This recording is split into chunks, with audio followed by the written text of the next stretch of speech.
बिस्मिल्लाहिर्रहमानिर्रहीम अस्सलाम वालेकुम वरहमतुल्लाह। हकीकत के आईने के तमाम तर व्यूअर्स, तमाम तर देखने वालों को वेलकम, खुश आमदीद। आज मेरी नज़र से एक ऐसी तस्वीर गुजरी सोशल मीडिया पे, जो कि आप साइड स्क्रीन पे देख सकते हैं कि उस तस्वीर में एक नन्हा मुजाहिद अपनी हिफाजत के लिए एक पत्थर हाथ में उठाए पुरज़म है और अपने खिलौने से खेल रहा है। और वो पुरज़म है कि अगर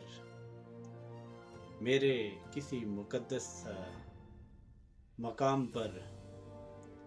हमला किया गया तो मेरी हिफाजत के लिए ये पत्थर मौजूद है। जी हाँ, बिल्कुल ज़ेर नज़र तस्वीर जो कि आप स्क्रीन की साइड पे देख रहे हैं,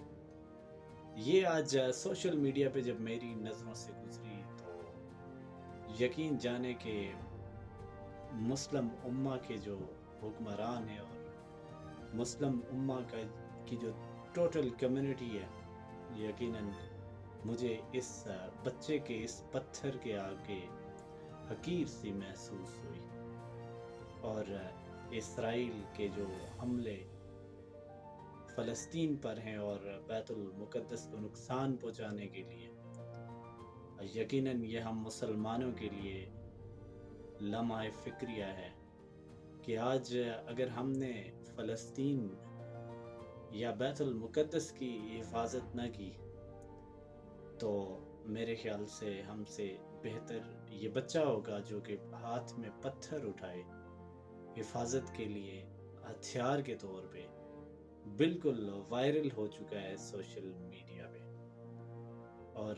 हमारे पाकिस्तान के हुक्मरान, आर्मी चीफ और तमाम तर जो भी हमारी क़यादत है, ये बच्चा और मुस्लिम उम्मा की जो क़यादत है, ये बच्चा उनका मुंतज़िर है, इंतज़ार में है कि कब हमारे हुक्मरान और मुसलमान भाई मेरी मदद को पहुँचेंगे।